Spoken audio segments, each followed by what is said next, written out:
नमस्कार। आज हम सभी हिंदी व्याकरण के अंतर्गत निपात का अध्ययन करेंगे। निपात आपके लिए हिंदी व्याकरण का एक बेहद नया शब्द है। आपने पिछली कक्षाओं में निपात के विषय में नहीं पढ़ा होगा। तो निपात है क्या, आखिर निपात कहते किसे, आइए सबसे पहले हम ये जानते हैं। निपात किसे कहते हैं? अगर इस प्रश्न का उत्तर देना हो तो इसका सीधा सा उत्तर यही होगा कि किसी भी बात पर अतिरिक्त बल देने के लिए जिन शब्दों का प्रयोग होता है उसे निपात या अवधारक कहते हैं। अर्थात अगर हम एक वाक्य बोल रहे हैं, हम कोई बात कह रहे हैं, लेकिन हम चाहते हैं कि सुनने वाला हमारी बात पे ज्यादा गौर करे या फिर हम अपनी बात को अधिक महत्व के साथ कहना चाहते हैं, तो जिन शब्दों के जरिए हम अपनी बात का महत्व अधिक बढ़ाते हैं या उस बात पर अधिक बल देते हैं, वही सारे शब्द ही निपात कहलाते हैं। इसके लिए हम पहले कुछ उदाहरण लेंगे। सबसे पहला उदाहरण है रोहन खेलता है। अब रोहन खेलता है एक साधारण वाक्य है, सरल वाक्य है। अब इससे ये पता चला मैं रोहन खेल रहा है, हो सकता है रोहन के साथ और भी बच्चे खेल रहे हों, या ऐसा भी हो सकता है नहीं खेल रहे हों। तो रोहन खेलता है, सीधे से पता चल रहा है कि रोहन एक बच्चा है जो खेल रहा है, या एक बड़ा व्यक्ति भी है, या रोहन कोई भी हो सकता है, वो खेल रहा है। दूसरा वाक्य है रोहन ही खेलता है। अब यहाँ पर ही शब्द को जोड़ देने से हमें ये पता चला कि सिर्फ रोहन ही है जो खेल रहा है, बाकी सारे बच्चे हो सकता है कक्षा के वो पढ़ रहे हों, एक सिर्फ रोहन नाम का ही बच्चा है जो खेलने में लगा हुआ है। तो यहाँ पर ही शब्द का प्रयोग करने से जो हमारी बात थी या जो हमारा वाक्य था उसका अर्थ बदल गया, है ना। अर्थ तो बदल ही गया, क्योंकि पहले हमें लग रहा था कि रोहन खेल रहा है, क्या पता उसके साथ कोई और भी खेल रहे हो, लेकिन अब हमें यहाँ पर ये बात स्पष्ट हो चुकी है कि सिर्फ रोहन ही खेलता है। तो ही शब्द यहाँ पर इस बात में अतिरिक्त एक वजन लेके आ रहा है, अतिरिक्त भार लेकर के आ रहा है, तो ही यहाँ पर निपात है। दूसरा उदाहरण हम लेते हैं। दूसरा उदाहरण है जैसे बच्चा जानता है। बच्चा जानता है, हाँ बच्चा समझदार होगा, या बच्चे को बहुत सारी बातें उसके अभिभावकों ने, उसके माता पिता ने, उसके बड़े भाई बहनों ने, छोटे भाई बहनों ने सिखाई होंगी, तो हो सकता है बच्चा जानता है। लेकिन कोई बात हम करें से बच्चा भी जानता है, जैसे अगर बात की जाए कि 10वीं कक्षा के जो मैथ्स के सवाल हैं वो बच्चा भी जानता है, तो यहाँ पर बच्चे के अंदर जरूर कुछ विशेषता होगी, या फिर इस वाक्य में हमें एक अलग अर्थ मिल रहा है। बच्चा भी जानता है मतलब बच्चे को भी पता है, तो भी यहाँ पर निपात है। इसी प्रकार हम तीसरा उदाहरण लेते हैं। हम किसी को कहते हैं तुम्हें आज रात जाना होगा, मतलब चलो तुम्हें आज रात जाना होगा, ठीक है तुम चले जाना, या तुम्हारा ना मन हो या फिर कोई तुम्हें बाधा मिल जाए रास्ते में, कि जैसे आजकल लॉकडाउन चल रहा है, कोई गाड़ियां नहीं चल रही, कोई वाहन नहीं चल रहे, तो आप हो सकता है तुम्हें ना भी जाना पड़े, कोई बाधा आ सकती है। लेकिन दूसरा वाक्य है तुम्हें आज रात ही जाना होगा। अब ही का मतलब क्या है कि कुछ भी करके, चाहे जैसे भी, तुम्हें आज रात ही जाना होगा। तुम मतलब तुम्हारा रुकना असंभव है। इससे बात में एक विशेष बल मिल रहा है कि तुम्हें आज रात ही जाना होगा, तो ही शब्द यहाँ पर निपात है। तो शायद निपात अब आप लोग समझ चुके होंगे अच्छे से तो बहुत अच्छे से तो नहीं, पर फिर भी आपको थोड़ा सा एक निपात क्या है इस बात को समझने का एक आपको मिल गया है जरिया, कि हम निपात को कैसे समझें या कैसे हम पता लगाएं कि निपात है या किस प्रकार का शब्द है। निपात किसे कहते हैं, यह जानने के पश्चात अब हम इसकी परिभाषा और प्रयोग के विषय में जानेंगे। निपातों का प्रयोग निश्चित शब्द, शब्द समूह या पूरे वाक्य को अन्य या अतिरिक्त भावार्थ प्रदान करने के लिए होता है। निपात सहायक शब्द होते हुए वाक्य के अंग नहीं होते हैं, पर वाक्य में इनके प्रयोग से उस वाक्य का समग्र अर्थ प्रभावित होता है। जैसे हम पिछले उदाहरण की अगर बात करें तो वहां पर एक वाक्य था बच्चा जानता है, दूसरा उदाहरण था उसी वाक्य को निपात के प्रयोग के साथ जब कहा गया तो कहा गया कि बच्चा भी जानता है, तो वहां पर वाक्य का अर्थ सारा का सारा ही प्रभावित हुआ, है ना। जैसे पहले बात हो रही थी कि बच्चा जानता है, फिर हमने कहा बच्चा भी जानता है, मतलब भी जानता है अर्थात उसकी विशेषता बच्चे की भी बढ़ गई और वाक्य की भी विशेषता कुछ अलग ही प्रकट हुई, मतलब वाक्य का अर्थ प्रभावित हुआ उससे। दूसरी एक विशेष बात क्या है निपात के विषय में, कि निपात शब्द के अनेक अर्थ हैं। निपात का कोई लिंग और वचन नहीं होता। मूलतः इसका प्रयोग अव्ययों के लिए होता। अव्यय शब्द आपने पहले पढ़े, अव्यय शब्दों को अविकारी शब्द भी कहा जाता है। अव्यय और निपात में समानता यह है कि जिस प्रकार से अव्यय का कोई लिंग और वचन नहीं होता, मतलब किसी भी लिंग वचन या समय का उस पर प्रभाव नहीं पड़ता है, उसी प्रकार से निपात का भी कोई लिंग और वचन नहीं होता है। दोनों में समानता यह है कि दोनों में आकारगत अपरिवर्तनीयता होती। अपरिवर्तनीयता का मतलब जो चीज परिवर्तित ना होती हो, बदलती ना हो। तो जैसे अव्यय में भी कोई परिवर्तन नहीं आता है, उसी प्रकार से निपात भी अपरिवर्तनीय होते हैं। लेकिन ये बात हो रही सिर्फ आकारगत परिवर्तनीयता, अर्थात उनका जो एक आकार है उसमें कोई परिवर्तन नहीं होता है। तीसरी महत्वपूर्ण बात है इनके विषय में कि निपात शुद्ध अव्यय शब्द नहीं है। जैसे ये तो समानताएं हो गई, तो हमने जैसे कह दिया कि दो चीजें समान हैं, तो जैसे दो पेंसिल्स हैं वो एक जैसी दिखती हैं, तो इसका मतलब ये थोड़े नहीं होगा कि दोनों पेंसिल एक ही हैं, तो अलग अलग ही चीजें। हो सकता है कोई ज्यादा शार्प हो, कोई कम शार्प हो। तो वैसे ही अब तक हमने बात की थी निपात और अव्यय की समानता की। अब हम अगली बात करते हैं कि इनमें भिन्नता क्या है। निपात शुद्ध अव्यय शब्द नहीं होते हैं, क्योंकि संज्ञाओं, विशेषणों, सर्वनामों आदि में जब अव्ययों का प्रयोग होता है तब उनका अपना अर्थ होता है, पर निपातों में ऐसा नहीं होता।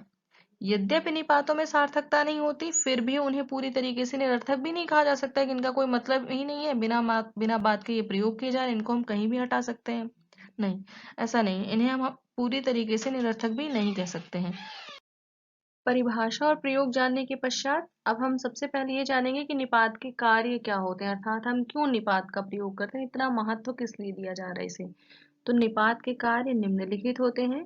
सबसे पहला, प्रश्न पूछना, अर्थात निपात शब्दों के जरिए हम अपने वाक्य को प्रश्नवाचक वाक्यों में बदल सकते हैं। उदाहरण जैसे, क्या वह जा रहा है। अब यहाँ पर क्या एक प्रश्नवाचक निपात है। दूसरा है अस्वीकृति देना, जैसे हमें किसी को किसी भी चीज के लिए, किसी काम के लिए मना करना है या किसी भी बात के लिए मना करना है। उदाहरण है इसका, मेरा छोटा भाई आज वहां नहीं जाएगा। नहीं जाएगा मतलब हम नहीं शब्द के जरिए ही अस्वीकृति दे रहे हैं अपने कि मेरा भाई ये काम नहीं करेगा।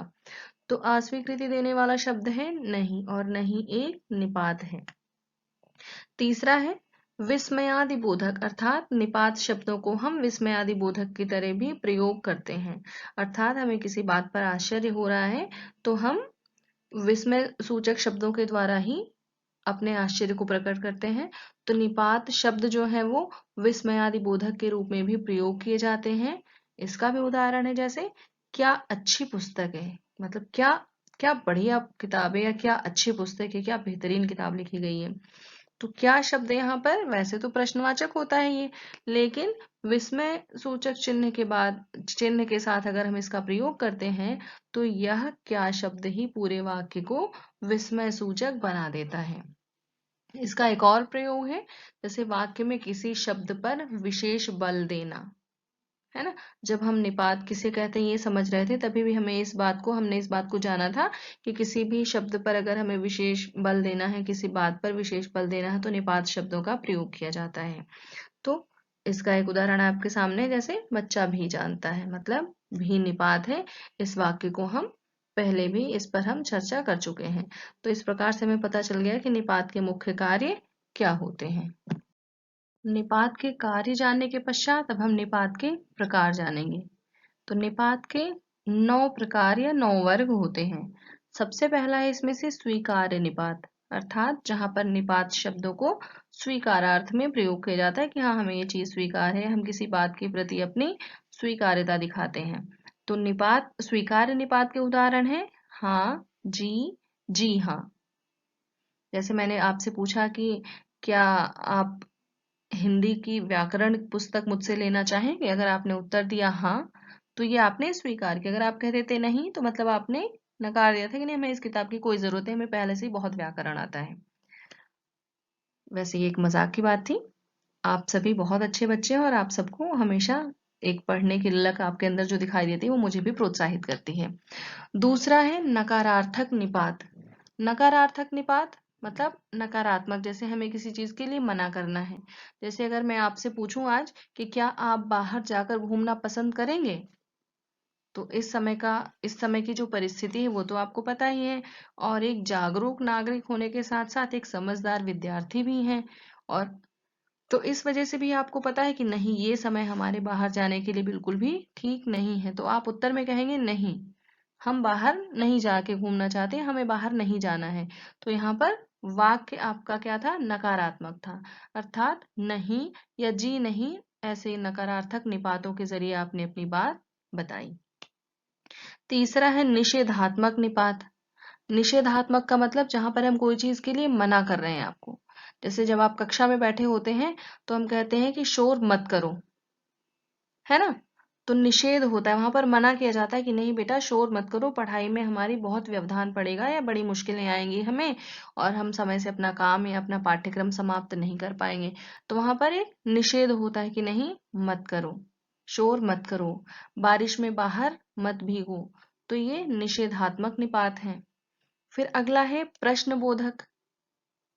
प्रश्नबोधक निपात, जैसे क्या आपने अपना गृह कार्य पूरा किया, तो आपने गृह कार्य पूरा किया, ये तो ऐसी वाक्य है, एक साधारण वाक्य है कि हाँ आपको पता है आपने गृह कार्य पूरा किया है, और मुझे भी आपने दिखा दिया तो मुझे भी पता लग गया कि हाँ आपने गृह कार्य पूरा किया है, लेकिन मुझे पता ही नहीं आपने किया है नहीं किया। यहाँ पर मैं आपसे प्रश्न कर रही हूँ कि क्या आपने गृह कार्य पूरा किया, तो यहाँ पर क्या शब्द एक निपात है और यह प्रश्नवाचक है। अगला और पांचवा प्रकार है विस्मयादि बोधक निपात। जैसे क्या, काश, काश ऐसा होता कि हम ये कोरोना वायरस वाला जो सारी परिस्थिति है जिसने हम पूरी दुनिया को परेशान करके रखा है, ये सारा समय बीत जाए और हमारी दुनिया फिर से खुशहाल और स्वस्थ हो जाए। तो ये एक हमारी इच्छा है, काश। तो क्या, काश या फिर काश की ऐसा होता, इन सारे वाक्यों को जब हम इन सारे शब्दों को जब हम विस्मय सूचक चिन्ह के साथ में प्रयोग करते हैं तो ये विस्मयादि बोधक निपात में बदल जाते हैं। अगला और छठा प्रकार है बलदायक या सीमा बोधक निपात। जैसे किसी बात पर बल देने की बात शुरू से ही कही जा रही है कि निपात, इसका काम ही मुख्य रूप से ये होता है कि किसी बात या किसी वाक्य पर विशेष बल देना। तो बलदायक या सीमा बोधक निपात के उदाहरण है तो, ही, तक, पर, सिर्फ या केवल। इस प्रकार के शब्दों को बलदायक या सीमा बोधक निपात कहा जाता है।